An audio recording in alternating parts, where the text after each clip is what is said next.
Brooks, starring Eve Arden. Our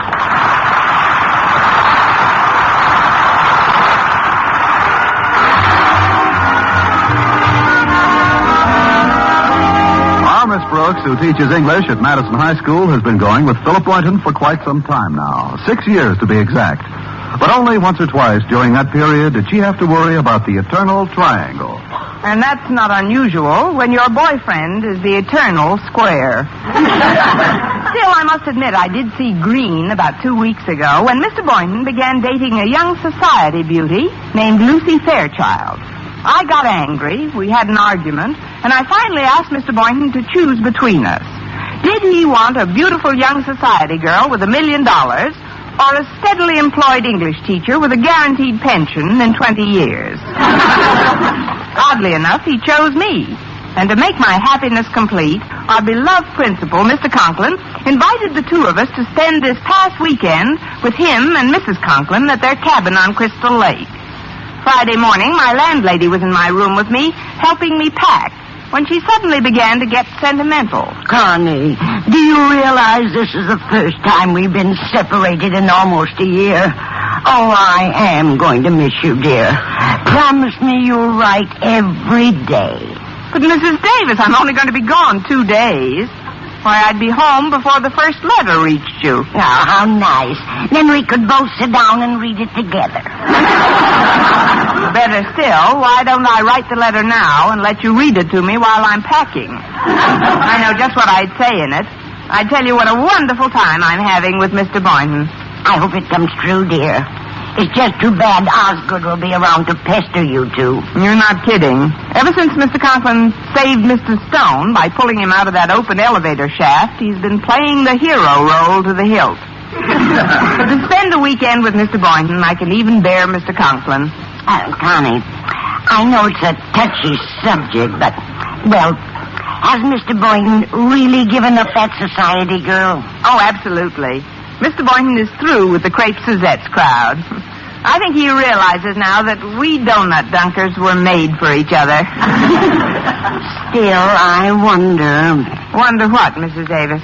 Well, it's probably just my imagination, but this whole thing reminds me of a book I read. Oh? You and Mr. Boynton going up to a lonely cabin in the woods.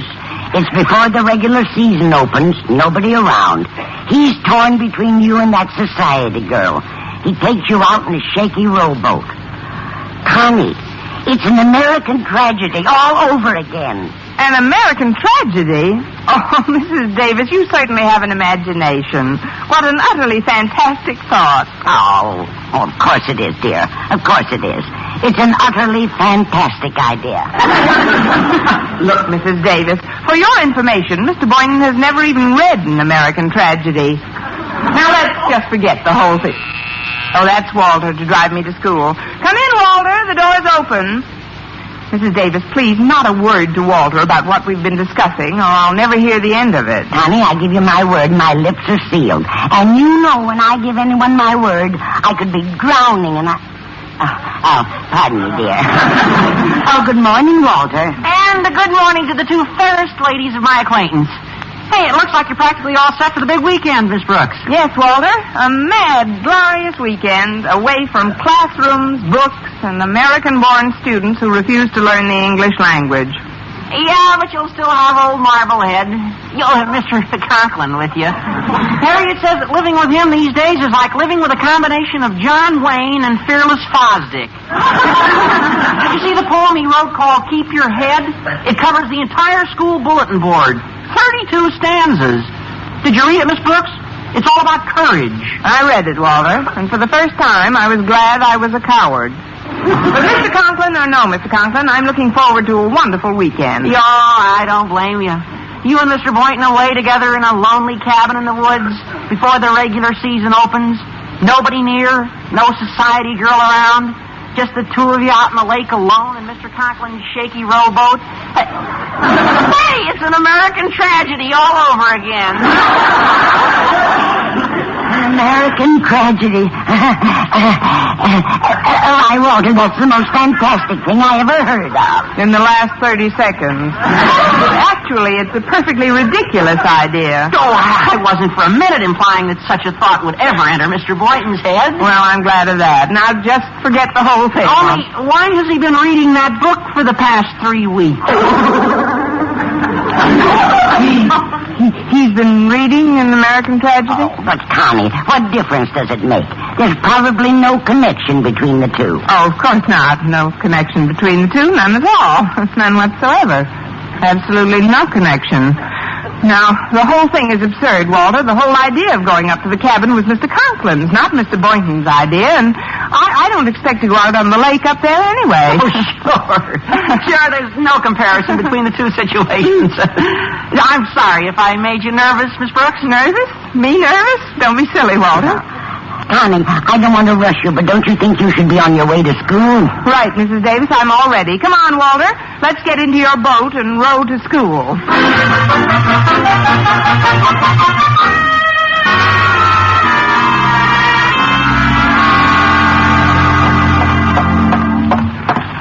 Oh, good morning, Harriet. Oh, hi, Miss Brooks.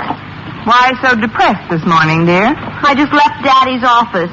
If you were just entering, you'd have an even better reason. Oh, honestly, since Daddy rescued Mr. Stone a few weeks ago, there's simply no living with him. Mother says she's heard so many stanzas of his poem, Keep Your Head, she's losing hers. Gosh, I certainly don't envy you being up at Crystal Lake with Daddy over the weekend. Well, with Mr. Boynton along to keep me company, I'm certain I'll manage. Oh, of course, it should be great for the two of you. Away together in our lonely cabin in the woods before the regular season opens. Nobody around for miles. That society girl forgotten. Just the two of you out on the lake alone in Daddy's wobbly rowboat. Harriet, I won't have you implying this is another American tragedy. But, Miss Brooks, I wasn't implying. You weren't? Of course not. There's certainly no reason to be suspicious of a man just because he suggested to Daddy that he open his cabin and invite you along. Mr. Boynton asked your father to open his cabin and invite me along? It was Mr. Boynton's idea? Well, yes, but that's certainly nothing to be upset about. Upset? Who's upset? Why should I be upset? Besides, Mr. Boynton has never said anything about going out in any boat. He's never mentioned that. Never once. So why should I be upset? Good morning, Miss Brooks.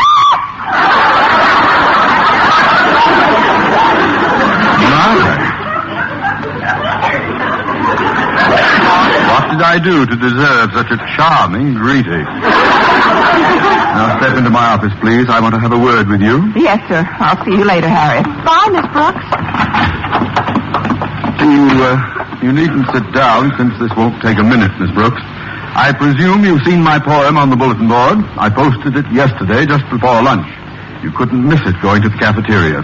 Did you read it? Yes, sir, and it saved me lunch money. I read it, sir. The first two stanzas I consider the most important.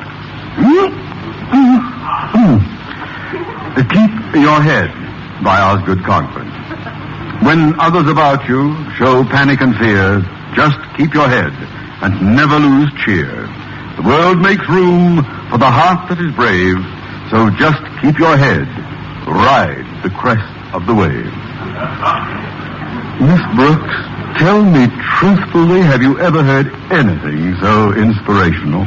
Not since Casey at the bat. Now, on my desk this morning was this piece of paper, and on it is a dastardly satire some ignorant buffoon made of those precious verses. Go on and read it, Miss Brooks. When others about you show panic and fear, just keep your head like a good glass of beer. The world makes room for the heart that is brave, so just keep your head. You'll have something to shave. Who could have done this to me, Miss Brooks?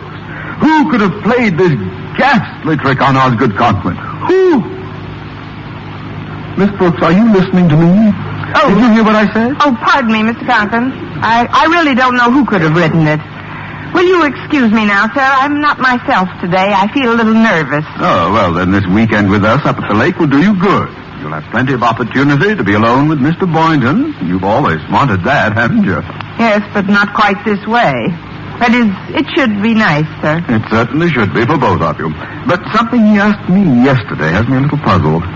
Something he asked you? Yes. He asked me, did I have a good, strong rowboat?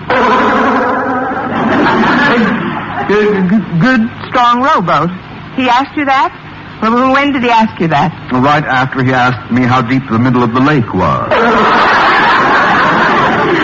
How deep the middle of the lake was? Well, yes. Looks like Mr. Boynton plans to drown you. Why, what's the matter, Miss Brooks? Where's your sense of humor? I was only joking. I'm certain such a delightful, hideous thought never entered Boynton's head. Oh, no, I'm certain it didn't, sir. Absolutely certain. Now, if you'll please excuse me. Miss Brooks, where are you going? Down to the pool to learn to swim.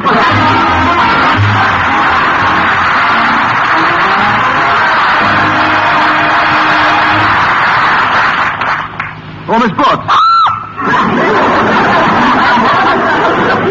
What is it? Oh, nothing at all. Nothing at all, Mr. Boynton.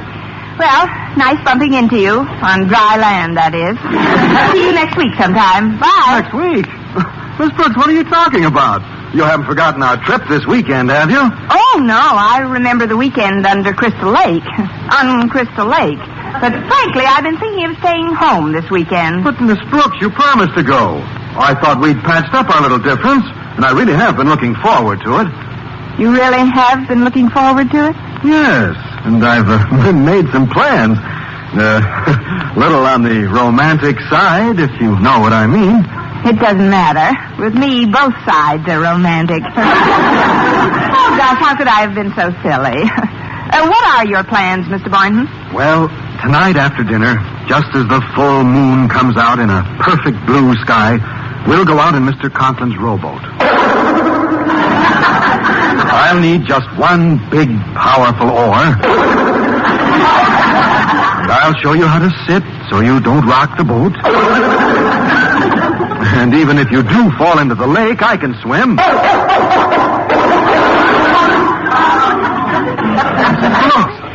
Why are you looking at me that way? What is it?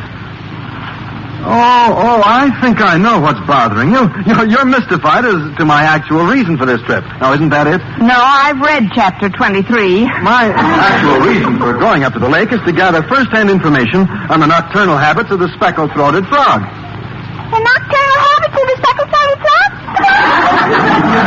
I'm doing some highly confidential research work for a biological paper I'm writing. I wasn't even going to tell you until we got up there. And that's the only other reason you wanted to go out with me in a rowboat tonight? What did you think I wanted to go out with you for? To repeat an American tragedy? It was a perfectly crazy idea. How could a thought like that even enter my mind? Of course. Well, I've got a class now, Miss Brooks. I'll pick you up at your house at 4 o'clock sharp. I'll just honk my horn and you come out. I should be all packed by then, but if I'm not right out, tread water for, wait for a few minutes, will you?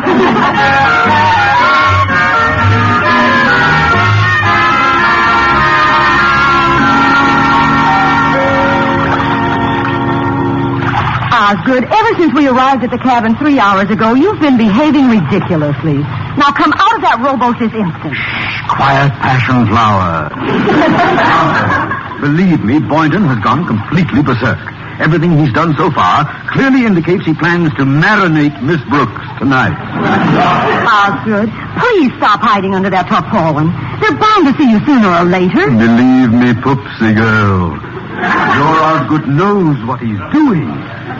I've collected facts from Walter Dent and Harriet and Miss Brooks herself, and there's no question about it. Boynton plans to end his romantic obligations to Miss Brooks by bashing her over the skull and using her as bass bait. But I am going to save her. Save. Osgood, since you pulled Mr. Stone out of that elevator shaft and became a hero, you've been simply impossible. Now, please get out of that boat before they come down here. Worry not for your Osgood's safety, my pet. He knows how heroes are expected to act in emergencies, and he shall not be found wanting. The world makes room for the heart that is brave, so just keep your head. And you'll have something to shave.